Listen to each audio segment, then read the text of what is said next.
So I think we're going to have to go with some different music this week, given what we're talking about. But not at the very start. Let's do the normal music, or do you think from the very start? I think it's got to be from the very start. The whole thing. Okay. The whole thing. Clay, we're in your hands. Here we go. All right.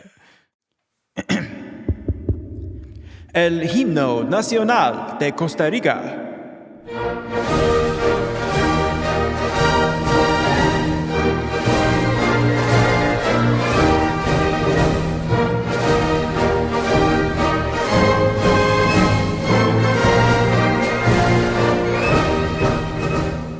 Hello and welcome to Outrage+Optimism. I'm Tom Rivett-Carnac.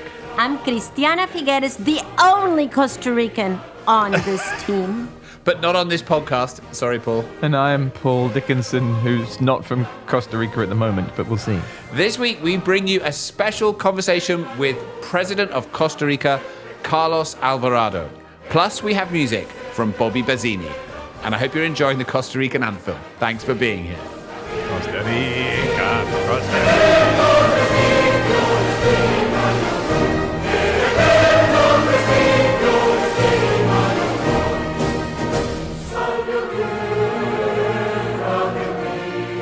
Okay, so this week we are taking a short break from our weekly assessments of what happened at COP26, although COP26 will, of course, feature heavily in the conversations we have today in different ways, but we're not looking directly at it because what we're doing today is we are doing something that we often do informally, but today we're doing it formally, and that is we're celebrating Costa Rica. Costa Rica! Yesterday was the celebration of No Army Day in Costa Rica, which is the anniversary of the day the army was abolished. And obviously an incredible legacy from that. So we're going to discuss that for a few minutes now for a shorter conversation at the front end. And then we bring you a special conversation with the president of Costa Rica. And we'll be back at the end with some more analysis. But Christiana, what memories do you have? This was done by your father. It must have formed the backdrop to your childhood in many ways, knowing that your father had done this. What does this call to mind? Talk us through what it was like to grow up in that family with this legacy. Well, you can imagine it's quite a legacy that we all share. It's not just our particular blood relatives, my brothers, my sisters, my children. This is a legacy that is shared by all Costa Ricans, and we're just incredibly proud of the fact that we don't have an army, that we don't have a military, and that the budget that had been adjudicated to military was then parsed out to education and biodiversity protection, the two best investments we've ever made. And so 72 years, because this happened in 1948, as the result of a successful revolution to reinstall democracy in Costa Rica.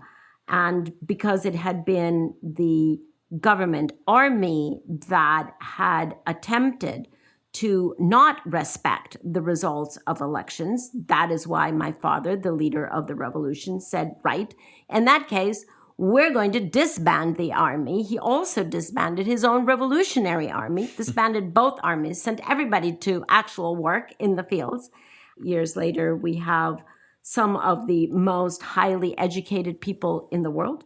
And we have just completely reforested our terrain went down to 29% of forest cover, and we're now up to 52% because this is really, it just runs in our blood. Peace, non-military approaches to everything, the rule of law, and the protection of our biodiversity just runs in our blood. If you take a little drop of blood out of us, it's not red, it's green. It's green. I mean, as inspiring that is, of course, what we now need is every other country or many other countries around the world to replicate some of the elements of that. And of course, you know, this was a habit and a policy that was developed by Costa Rica deliberately to take a different path.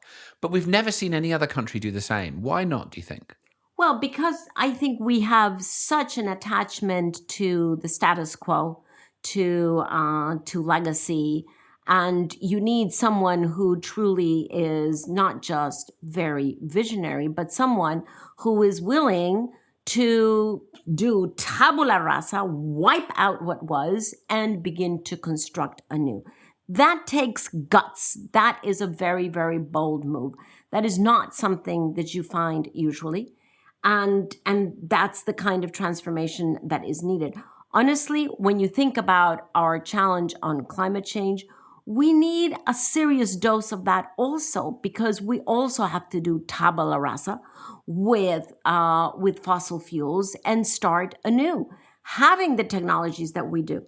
But we need that kind of bold decision and then execution that we are still sadly lacking.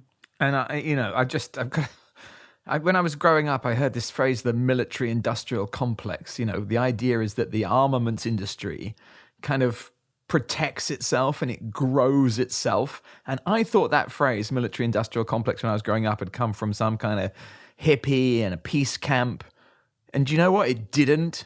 It came in the farewell address of President Eisenhower of the United States in 1961. He went on television and he warned the people of the United States that there was a risk of the military-industrial complex taking over. And now just look, the United States is spending 3.7% of its GDP, $778 billion a year on the military, 39% of the global total. But look at China, 1.7% of GDP, $252 billion. India, 2.9% of their GDP, $73 billion. It's just a tragedy that all of this money is being spent entirely unnecessarily when we are not at war with each other and when we so desperately need that money spent to mitigate climate change and to protect the poorest whose suffering is so intolerable. Well, that feels like the perfect introduction to our special conversation this week. As we said, so a shorter introduction. We'll have more conversation afterwards, but we are bringing you a very special conversation with President Carlos Alvarado Quezada, the 48th President of the Republic of Costa Rica, inaugurated into office on May the 9th, 2018, making him the youngest serving Costa Rican president since 1914. In the years that he has been in office, he's established a bold path for Costa Rica, setting targets to reform transport, energy, waste, land use, building on his country's rich legacy of sustainable development and environmentally mindful growth. He is a very inspiring human being. He was just one of the stars at COP26 in the corridors. Everyone wanted to talk to him. Obviously, recently awarded the Earthshot Prize for the incredible legacy of Costa Rican leadership on environment. I don't think any listeners to this podcast need any reminding of how profound that is. So here is the conversation with President Alvarado, and we will be back afterwards.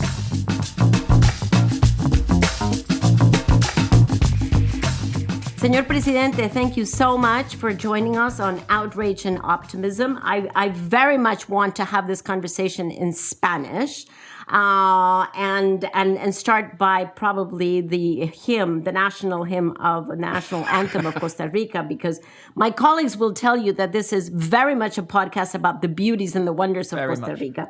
Yes, and every time I do say something wonderful about Costa Rica, they all hem and haw and roll their eyes and they go, wait. Remember that we're talking about climate, not about wonderful Costa Rica. And that's not because we don't agree, because we do agree, but agree. It seems to be a bottomless bucket that we can just go further and further into. All optimism when you talk about Costa Rica. There's no outrage. However, we do have to be true to cause here. So, President Alvarado, you have just a couple of weeks ago come back from COP26. There were a couple of things that we wanted to ask for your opinion on, because we're doing a series of episodes with different leaders from different sectors on their post-COP26 impressions.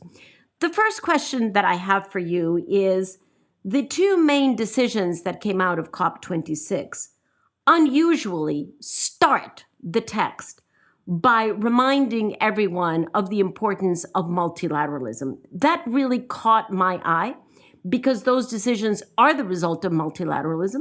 And one would assume that, therefore, we're just taking that on board. But it does seem to me that multilateralism has been under attack recently, and that the response from the UN system was to, again, remind everyone about the importance of multilateralism. I know that this is close to your heart, and I just wanted to have your impression mostly about the attacks that are being lobbied against multilateralism, and why do you think that we have to continue to strengthen it? Well, thank you, Christiana, and thanks to Paul and to Tom. It's a real pleasure to be here. On that question, Christiana, multilateralism, I do believe this last COP found us in a different place that, for example, 3 years or 2 years ago. The scenario was very different because before that, we felt like there was a partial multilateralism. There were some of the big players and small players, most of them, that recognize the role of multilateralism, but there were big players, mostly the United States, that were not part of the game. So there were lots of hypotheses because the debate felt like incomplete. So one positive thing, if we want to talk about optimism, is that many or the relevant players were on the table. And even though, for example, China was not represented at its highest level with its head of state, their representation was felt in COP26. So in the good part, I do believe we are in a better position now on multilateralism. But yet we are not yet there where we need to be. Because it is true that we are experiencing the same flaws that multilateralism, for example, shows in an arena like the United Nations, where the Security Council has a power of veto. So somehow that dynamic, we can see a mirror of that dynamic in the COP. And you can see that, for example, in the differences between the large countries and the small countries. And I don't like using the word here develop because some use the argument, well, I'm a developing country, but you're one of the largest. So I think it's about in terms of aggregates who are large and who are not as large. But there is optimism, if you want to think it in that perspective. We are in a different scenario. We saw most of the players in the negotiation tables. That's good. But that we need to see that as well on the results. So if you ask me about the results of COP26, I will say they are a little bit bittersweet. What's the sweetness of them? Well, there were relevant agreements on COP in terms of ammonia, in terms of reforestation, for example. Latin America, I think, did a great step of nature-based solutions when Colombia, Panama, Ecuador, and us, Costa Rica, we decided to create this large protection area in the oceans. I think those are great advancements, but it was not enough, and it's still not enough. That's the bitter part. Even though we saw advancements, it is not enough, so the problem is not solved.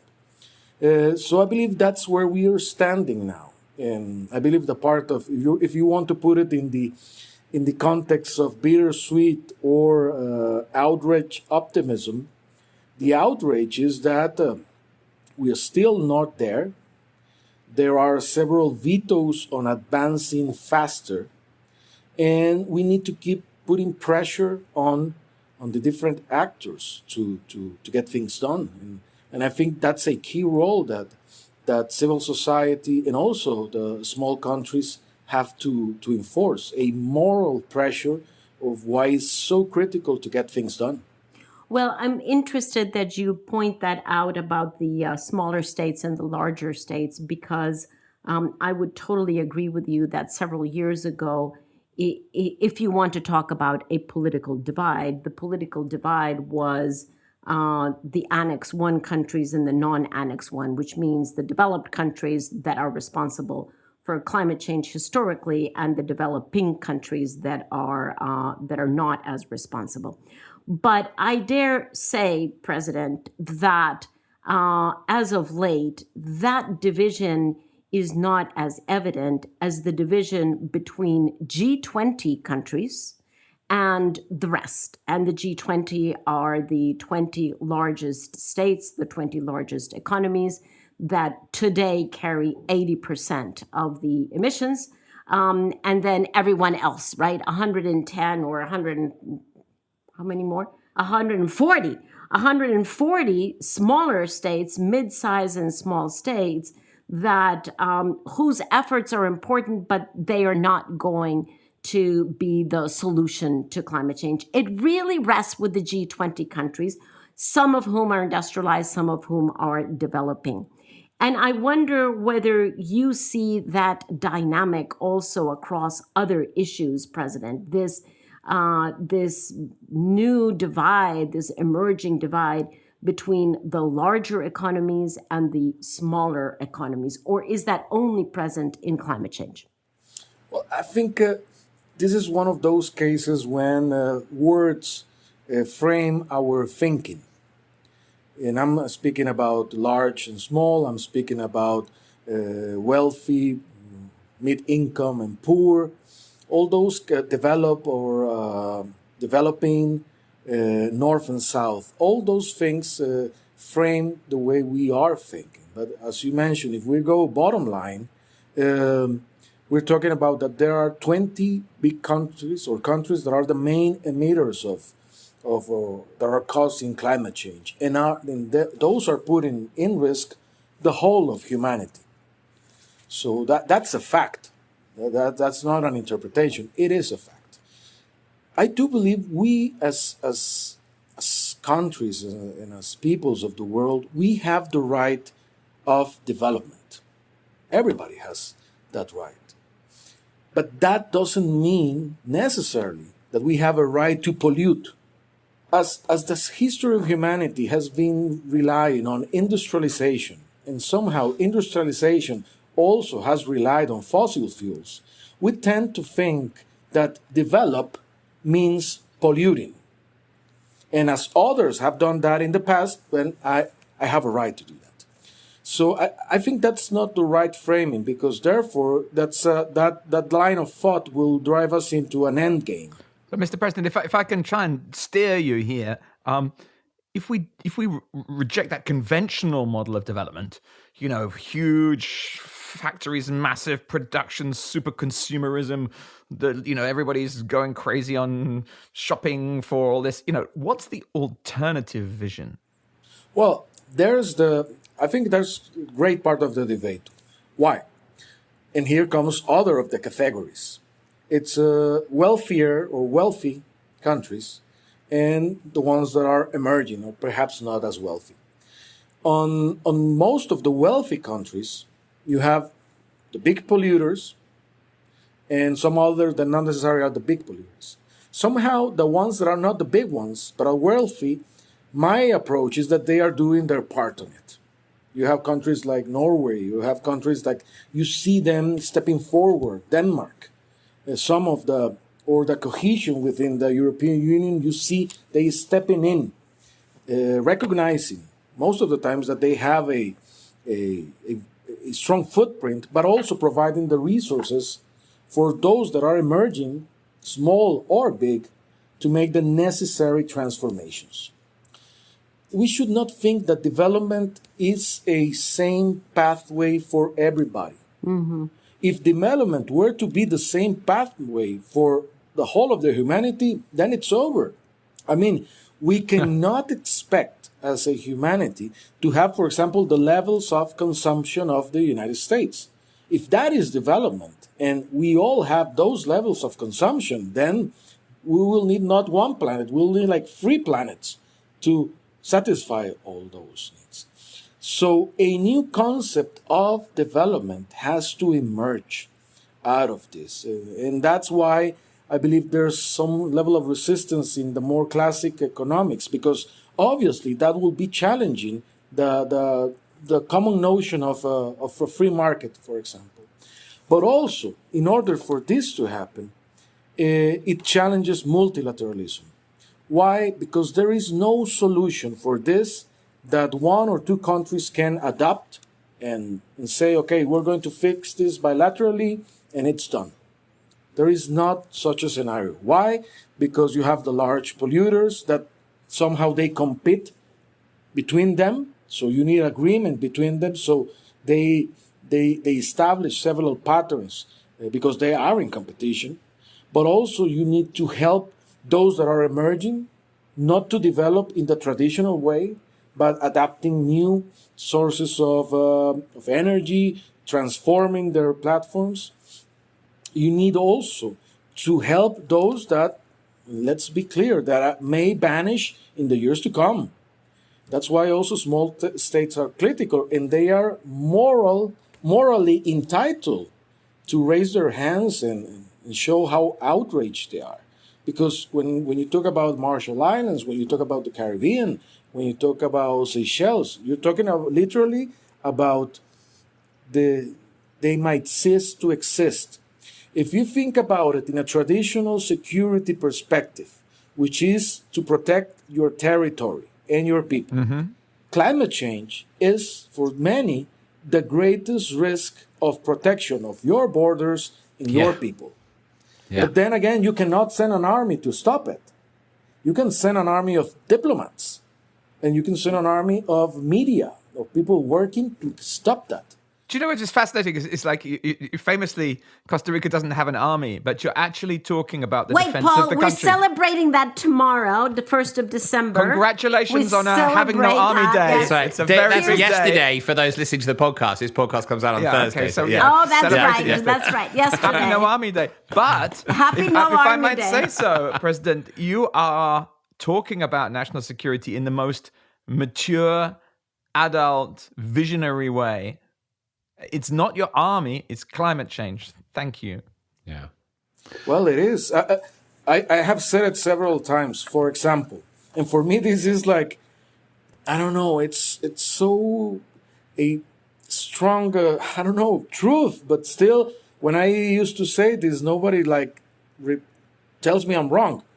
Think about it. We have millions of billions of dollars invested in nuclear weapons of mass destruction, to protect us from, I don't know what.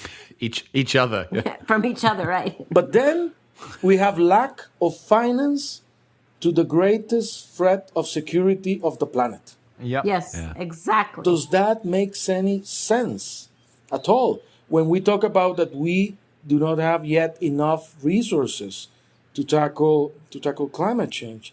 So we have lots of weapons to kill ourselves, but we do not have enough finance to protect ourselves for our greatest threat. So those are the kinds of things that I believe we need to stress more, to hold accountable more, and to make a more open debate. Because one point that I want to raise as well, which is one of my outcomes of COP26, is that obviously multilateralism matters. There won't be a solution for this unless there is an agreement such as the one achieved in Paris, which is it's an example of what we can do when we work together. But two outcomes that I bring from COP26. One, national politics matter as well. Yes. I think I mentioned it on one interview. Everybody on the floor is very clear about the problem, about the solutions, but what holds actors of going further is not what's happening in Glasgow, it's what's happening back home. At home. So many people are saying, okay, but this is going to slow my growth. I'm going to lose the jobs. I'm going to lose an election perhaps in one state and another.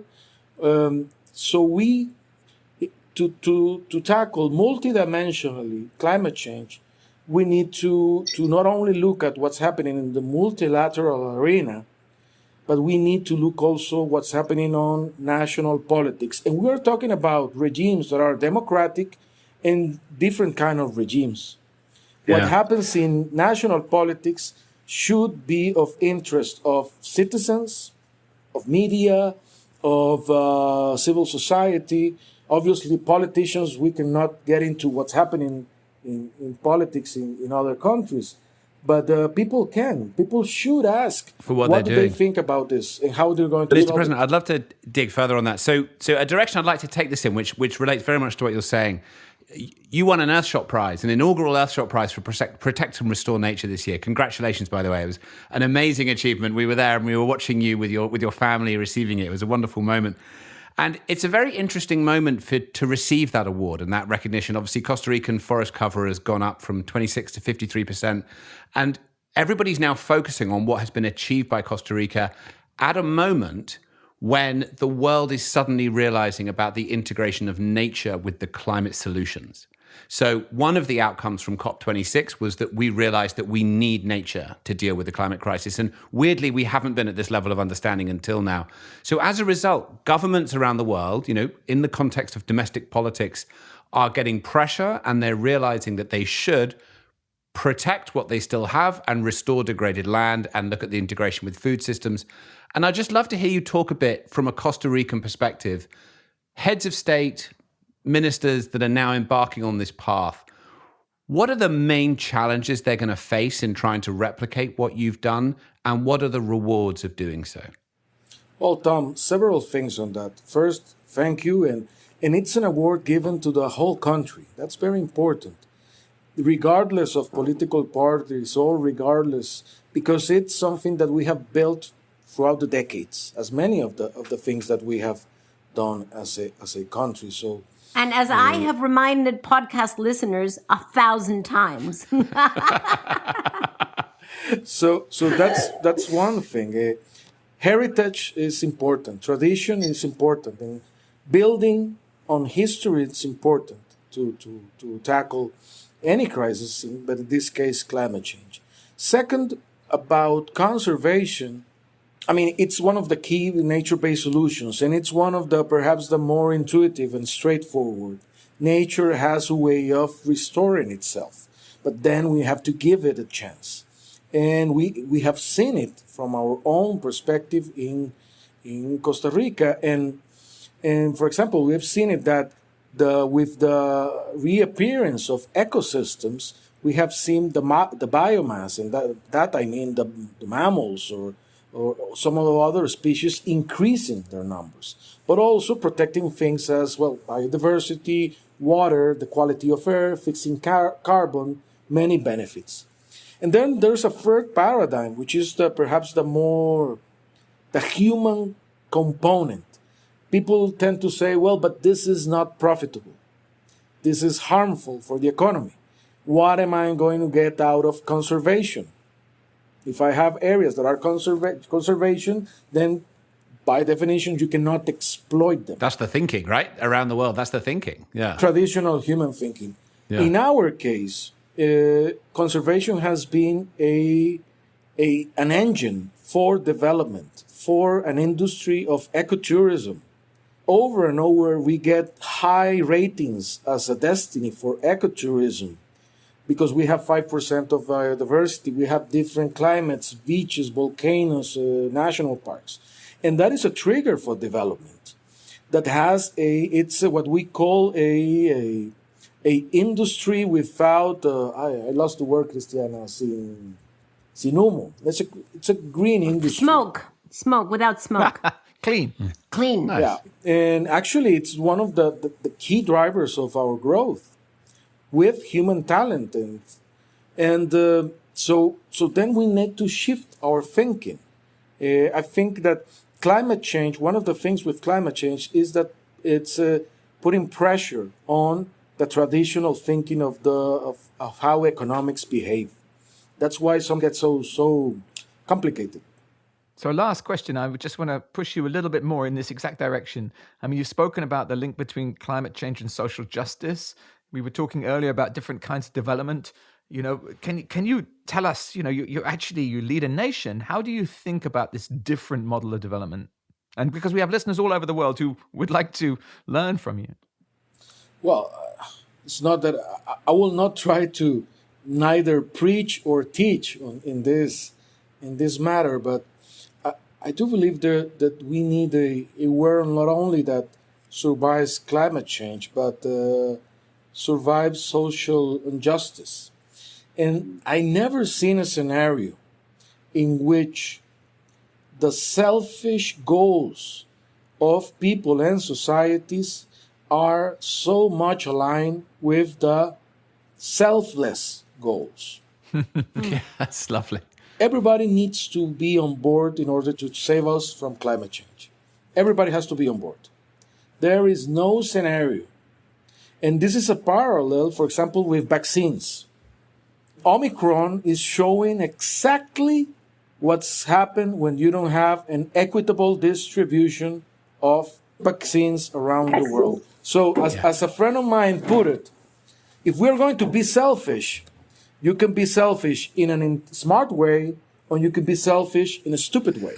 So if we're going to be selfish, let's be selfish in a smart way. In the case of vaccines, being selfish in a smart way is having overall distribution in an equitable way, so everybody is vaccinated and we do not have any new variants that are going to harm the economies of countries around the world and the health of people around the world. So my best interest is to have all human beings around the world vaccinated, period. Not only my population, but my population as well. But then everybody has to be vaccinated. And it's the same with climate change and the climate crisis. We need to be smart, selfish. If we want to have a planet and we want to see our families, our country, our people, let's call it in that sense, thrive, the best way to do it is to have everybody. Because the solution comes from a global solution. There's not a national solution to this. Whoever thinks there is a national solution to a climate crisis is wrong. So if you have selfless feelings, you believe in solidarity, in equality, in the brotherhood of men and women, you're on the right track. If you don't believe in that, and you just want to survive, you have to do exactly the same. So in any case, the roadmap it's about the same.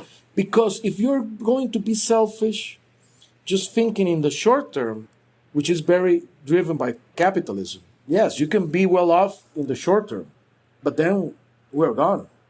Endgame. So that's being stupidly selfish. Yeah. So if we want to be selfish, let's at least be selfish in a smart way with climate change.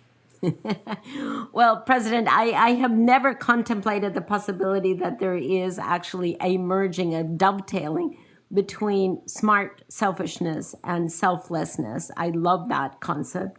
Thank you very much. We're going to adopt that concept here on this podcast.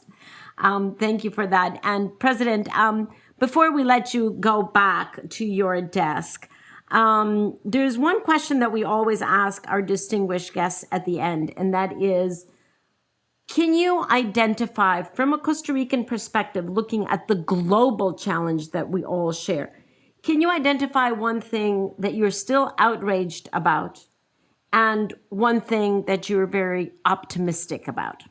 Well, one thing that I'm outraged is, I mentioned a few. For example, I'm outraged about how we invest so much in nuclear weapons or in military. Yeah, it's crazy money. Crazy money. In the past 2 years, according to the Peace Institute in Stockholm, we have the investment in military has been increasing. And the question, and I mean, it's nonsense. The world might be coming to an end, but not because of those weapons. Perhaps those will help. But how come we are investing on that?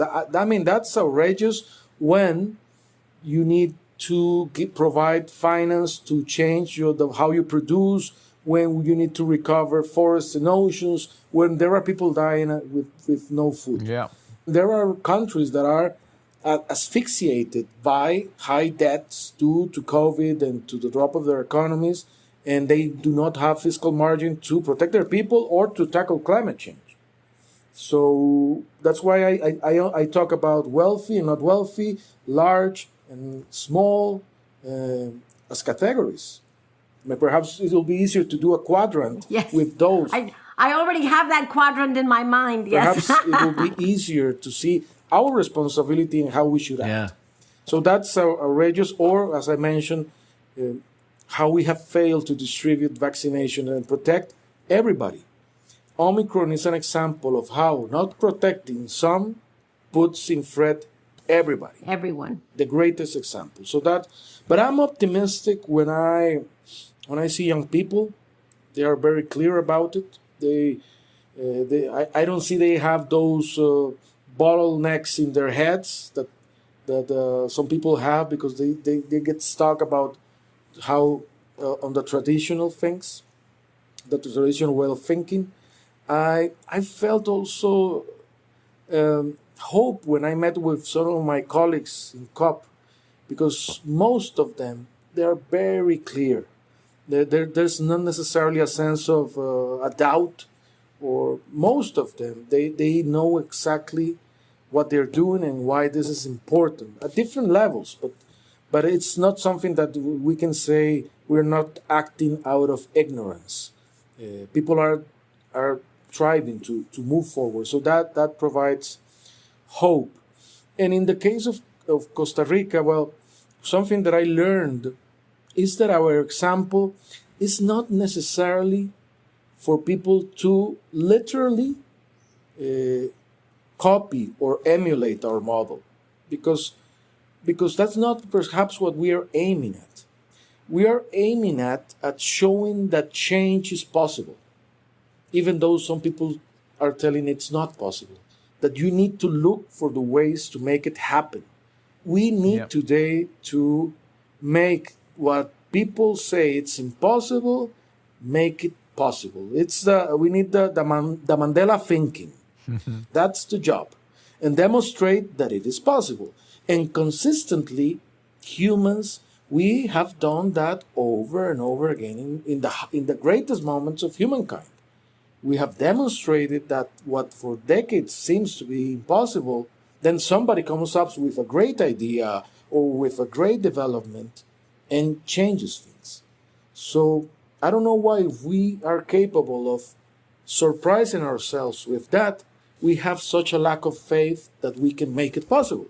So that's why it's the balance between being optimistic, but sorry to use this word, but getting pissed with reality. So I think that what we should do is do something about it. And that's what one of my professors in Sussex, Robert Chamber, he said that development is good change. Yeah. And at the beginning, I used to challenge a lot that definition. I thought it was too, I don't know, ethereal.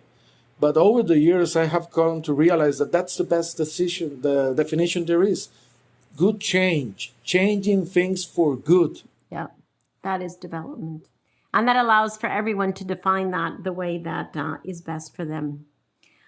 Bueno, Presidente Carlos Alvarado Quesada, muchísimas gracias. Thank you so much for joining us on Outrage and Optimism. Always a pleasure to have you. Listeners might remember that we had you on what seems like 50 years ago, but I'm sure it wasn't 50 because you haven't been president for 50 years. Although there are some who would want that to happen. Not you. Bueno, thank you very, very much. We really appreciate it. And again, since we officially are an arm of PR for Costa Rica, then I have to say, congratulations. We welcome sponsorship, actually. If there's yes. Congratulations to Costa Rica for celebrating one more year of no army. Thank you, President. Thank you very, very much. Thank you so much. Gracias a ustedes.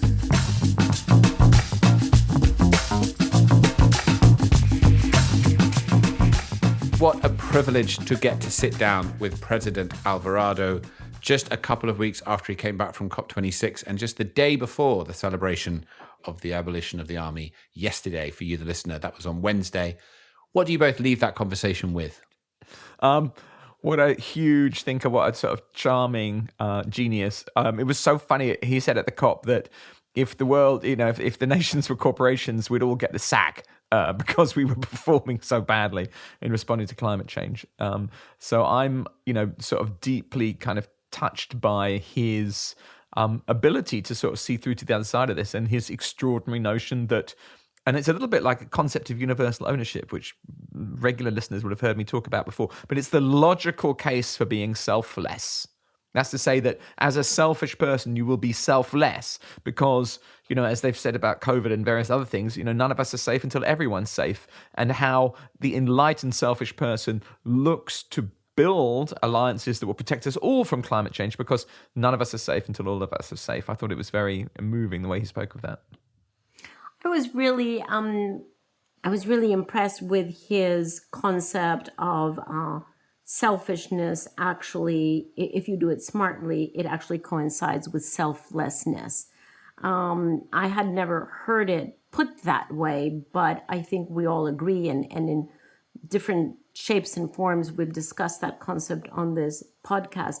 But it just triggered for me the thought that we have grown up never questioning the concept of the tragedy of the commons.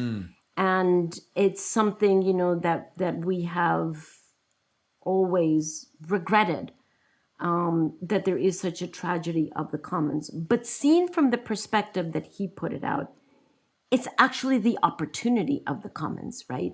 We have to turn that around and understand that that tragedy of the commons is a personal or much more individual tragedy, but it is the opportunity of the commons that we're actually being faced with right now. It's not the tragedy, or maybe it's both, right? It's the tragedy of the commons if we don't stand up to this, but it is the opportunity of the commons and what that opportunity brings to each of us individually, as people, as nations, as corporations, as cities. It is a very different approach to these global issues. And as he says, there is such a mirroring between how we must act on climate and how we must act on the virus, on COVID. It's just amazing to me how lesson rich this COVID thing continues to be. Yeah. But I really just want to leave us with, are we not at the point where we need to transmute the tragedy of the commons to the opportunity of the commons? We have to be at that point, right? Because it's the tragedy of the commons, and that mode of thinking has been part of what has really dragged us down in the last period of time. So we have to be able to now move beyond that into the opportunity. I was really struck by that coming together of selfish and selflessness. I haven't thought about it in that way before. It was very elegantly explained. Yeah. I also, and this is a slightly sort of tongue-in-cheek point, but listening to him as a senior politician speaking about issues, I had this sort of repeated sense that he was kind of saying the quiet part out loud. Whereas most politicians won't say things that we all know to be true, but they won't name them, right? Like, we can't all have consumption at the level of people in the United States. Like, military spending doesn't make any sense when the world is heating up. We need to protect ourselves from these changes. But he was able, because of who he is and the country that he leads, to name those things and call them and actually say, these things are real. We can't all get to that consumptive level without destruction for everybody. We need to move beyond this previous model of thinking around military spending. And it's just so refreshing.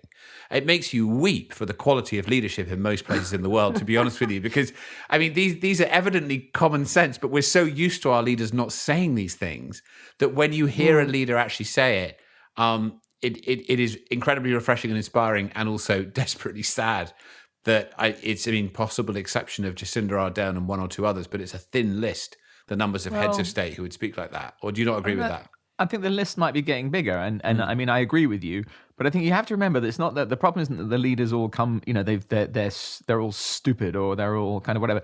They are stuck in systems that have a lot of money controlling them in the wrong way. But just to sort of applaud Costa Rica yet more, the fact that they've formed this Beyond Oil and Gas Alliance that was formed by Costa Rica and Denmark. At COP26, France, Greenland, Iceland, Sweden, Wales, and the Canadian province of Quebec all joined it. That's the beginning of probably a very long wedge. But I tell you something that happened this week that I think speaks to this exactly. Greece has introduced a climate law this week, pledging to cut emissions dramatically. And they've done it because of the terrible fires. So you're actually now a government acting in response to the Environment and Energy Minister said the national climate law is of historic importance in order to deal with the climate crisis and achieve climate neutrality by 2050. But the point being, now the public are starting to see the extreme weather, the governments are starting to act. And I think that's just incredibly exciting because it turns all of this into a kind of like a hard reality. That's so exciting about Greece. I wonder what I mean, my heart just goes out, right? Because you want everyone to do that. Why? Well, we know why it's so difficult, but it's just hard to accept that it is still difficult, isn't it? I just want to go out and shake people up. It's a good idea. You should do that. I think you do, Christiana. I like to think that this podcast is actually a vehicle for you to ensure that people are shaken and not stirred, or whatever the correct James Bond. Or both. Or both. Shaken and stirred. Yeah, exactly. I'm not entirely sure what it is whereby James Bond can spot the difference between shaken and stirred. And spoiler alert. But anyway, shaken and stirred. Well, very sadly, I'm not sure we can tell people on this podcast that James Bond, because that's probably we're going to get arrested by the. Oh no, you probably can say that, can't you? But then we'll spoil it for our listeners. I think you need to bleep him, Clay. Bleep him. James Bond is bleep. Okay, hold on. No, so I haven't seen the movie. So did you just ruin the movie for me? Yes, you did. Paul. We might be going off topic here. It's possible. All right. It's still good to see it. But Paul and I saw the movie twice. Twice. That was definitely in 24 hours. Christiana actually wanted to go to Tate Modern to see the Gustav Klimt, but I insisted that we go and see James Bond twice. Now, I think that you might have to really think about doing some clever bleeping here, Clay, because I think it kind of is a bit cruel. But anyway, you can think about that. Now, we're sort of lost in music, as they say in Sister Sledge. Is there a way... Is there more that we want to say? I think the only thing remaining to say is that it's a real shame that President Alvarado cannot run for a second term. And I think that Costa Rica... Well, he can run in the UK. He can run in the UK, can he? Yeah. Come straight here. We'll shoehorn into the Green Party, Labour Party or something. We'd be Prime Minister before you can say, thank God that's over. You heard it here first, everybody. Well, what I would like to say as we close off this episode is, since we have had a wonderful but a major overdose on Costa Rica today, I promise not to mention the all the wonderful aspects of Costa Rica for at least one more episode. One more episode. Oh, really? Yeah. Oh, really? One. Well, we'll just see that. Tom and I will be kind of keeping an eye on that. And let's just see if you really can control yourself, Christiana. Let's just see. All right. Well, thank you very much. This has been a real pleasure and a privilege to have this episode with the President of Costa Rica. And we leave you as ever with some music. So this week, Bobby Bazzini, Under the Weight. He's here to introduce the music as ever. Hope you enjoy it. Thank you for joining us. We will be back next week and look forward to seeing you then. Thanks so much. Bye. Bye. Adios. Ciao. Adios. Ciao. Hey everyone, my name is Bobby Bazzini. This song is called Under the Weight. I wrote it a couple years ago, and it's about feeling under the weight sometimes. And I think it's something everyone can relate to. I was thinking about the world we live in when I wrote that song. And what's crazy is how the song has felt more real than ever lately with everything that's happened. But I think there's a lot of hope in the song and a lot of light and a feeling that things will get better if we hold on and find strength in the things that we love and the people we love. So here's Under the Weight. Hope you enjoy.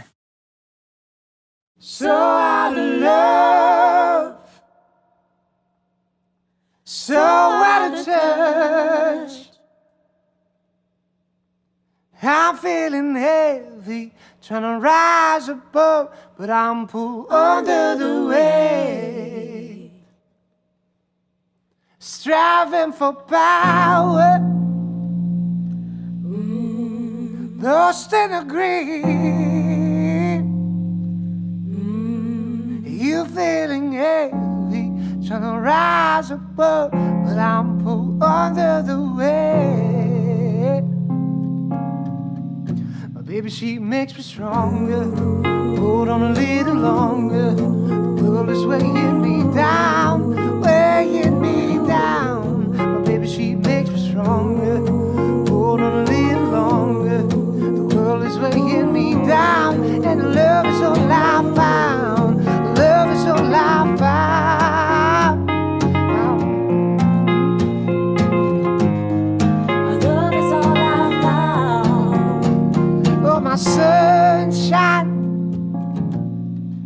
take it away. It's getting heavy, trying to rise above, but I'm pulled under the weight. Oh, heaven, heaven can wait. It's getting so heavy, it's pulled under the weight. My baby, she makes me stronger. Hold on a little longer. The world is weighing me down, weighing me down. My baby, she makes me stronger. Hold on a little longer. The world is weighing me down, and the love is all I found. The love is all I found. A little longer. The world is weighing me down. The love is all I found. Always want more.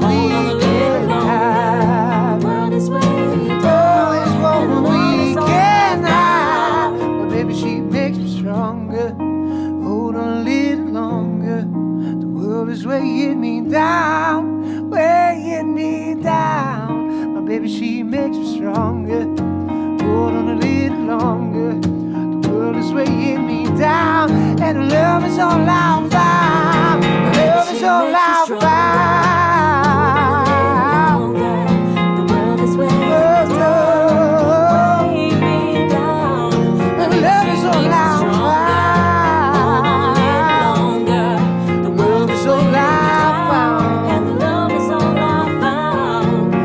Getting heavy, trying to rise above, but I'm pulled under the weight.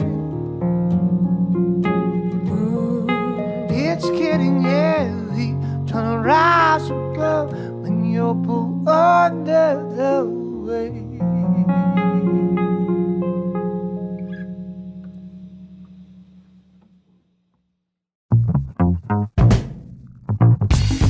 Hey, I'm back. It's Clay, producer of Outrage+Optimism. That was Bobby Bazzini with Under the Weight, which is a beautiful arrangement, and this is a personal opinion, but good a cappella harmonies aren't just reserved for Nashville people, and this was a good example of that. So that was a great song, and don't you just kind of wish you could sing like that? Bobby has more music you should listen to, and he actually has shows in Montreal, Quebec, and Toronto coming up in January, so check the show notes for times and dates. And I know we have quite a few listeners in Ontario and Quebec, so, I mean, I'm not that far from Toronto, so maybe I'll see you there. Bobby Bazzini, everyone. Thank you to our guest this week, President Alvarado Quesada, for making the time on such short notice, actually. And especially right before No Army Day. This was really special to us, and just a special shout out to Jorge for the tech setup and for providing me the MP3 of the Costa Rican national anthem. That was fun. So yes, I'm back on the mic, thanks to Dan for holding it down while I was away, and we're in the middle of our post-COP series. We've had Elizabeth Wathuti, and now the president of Costa Rica on. We have more conversations coming, one with Jennifer Morgan of Greenpeace, and one with Alok Sharma. So be sure to hit subscribe, because you don't want to miss those. And I think we actually mentioned on an episode a couple weeks ago that Alok Sharma was coming on this week. Rest assured, that interview is coming. Best thing you can do is hit subscribe. Okay, one last thing before I go. We'll be talking more about this later in detail, but Global Optimism is co-producing a new podcast with our friends at Plum Village called The Way Out is In. Co-hosted by Brother Phap who was Thich Nhat Hanh's personal attendant for 17 years and now the current abbot of Upper Hamlet at Plum Village, and Joe Confino, former senior editor at HuffPost and The Guardian, who now works in coaching at the intersection of personal transformation and systems change. The Way Out is In is a weekly podcast aimed at helping us to transcend our fear and anger so that we can be more engaged in the world in a way that develops love and compassion, which Thich Nhat Hanh says love is the only thing that will save us from climate change. So this week, a great tie-in. We also talked about the tragedy of the commons, how to address our eco-anxiety, and this week's guest is Brother Spirit, who you heard during the Pass the Mic thing we did. So again, I think in the future, we'll talk more about the podcast, what we're doing over there, maybe do an official episode on it. But I wanted to bring it up to you because there were a couple great tie-ins with this episode. So there you go. Links in the show notes to click. Super easy. Go check it out. We're having a lot of fun making it with them.